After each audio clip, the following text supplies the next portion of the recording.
back, baby. We are fucking back. We're back. Yeah. Classic. We are back. That's we right. are back.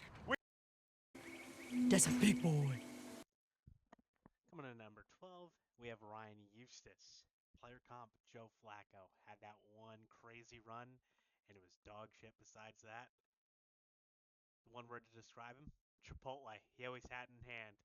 Somehow, some way, he was our 2013 champion, and that's when our data starts. Give me that garbage. Gotta take out the trash. Give me that garbage.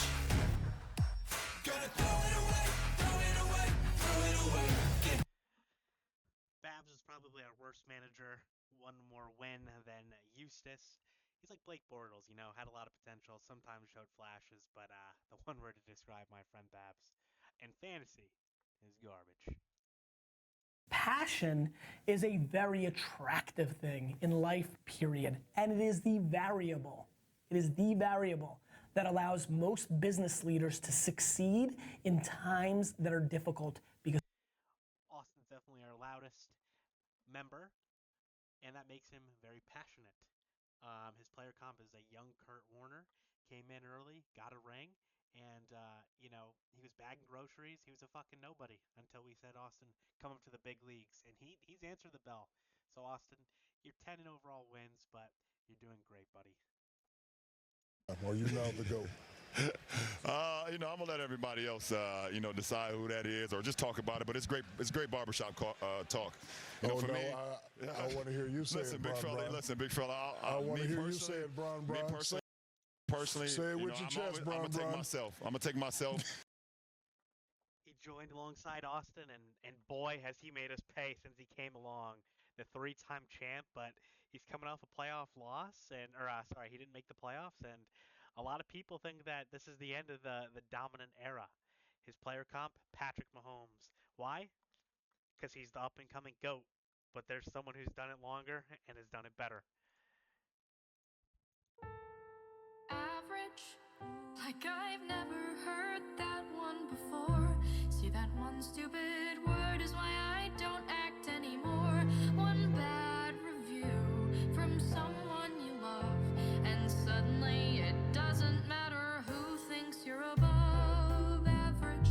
And so, You know, Matt's coming in right at 500, and he came in when we became a 10-man from 8, so he doesn't have that first season, so that's why his win total is a little low. Player comps Brad Johnson. He's got that one ring, and he's shown, you know, some potential. You put the right pieces around him, he can make it work. As we saw, he is the reason why Dean didn't four-peat. So that one season, he was anything but average, but he's not quite Joe Flacco. That has to go to Eustace because Matt isn't a terrible fantasy player. He's like, you know, he's right smack dab in the middle record wise. He's always a threat. Uh, so he's had more than that one sample size, and this man is the giant killer.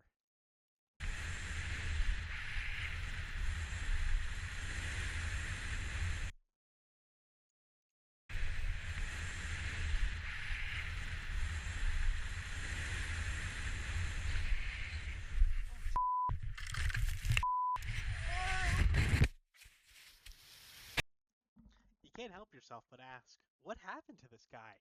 He's very much a Josh Freeman. Came in those few first years, especially that rookie year, looked like a fucking stud, and then he just fell off a cliff. He's got a lot of reasons, but 66 and 80 as our most storied, longest tenured member, he's got the least amount of wins, and he claims it's because of one season, but I don't know. Fruit. And what does that make? Ketchup. Oh, brother, this guy stinks! Hey, funny guy! I got a joke for you! What smells rotten and puts people to sleep? Noxious gas? No! Your act! You know, you look at Kyle's his record, and it's not as bad as you would think with how much shit he gets, but he hasn't been in the playoffs since 2019. What happened to this guy? Little edit here. His player comp is Rex Grossman.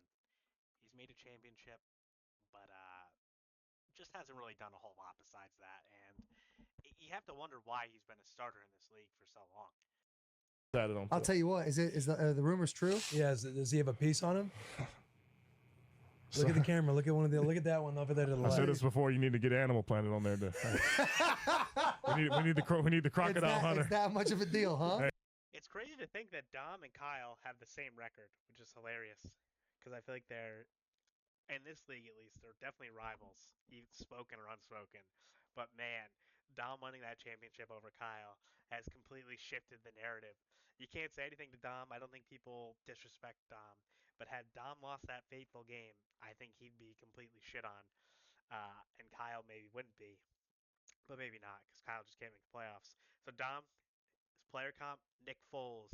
A lot of talent there, and when he put it all together, my God, was it special to watch. Can't go with what you are. Have you read the papers? Do you know what everybody says? It's suicide. You've seen him. You know how strong he is. You can't win. You know, one of our most winning franchises, Devin Turner, has always put out a great team. He's almost always a playoff team, but he's never won.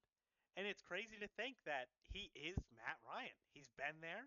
He should have won, and he blew it. He blew it in his one chance.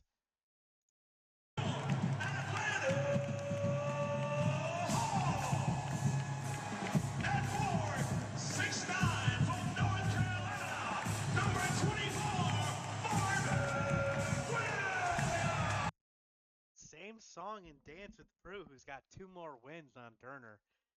You know, he's made a few semifinals, recently. He's, had some third places to his names, and he's happy about them.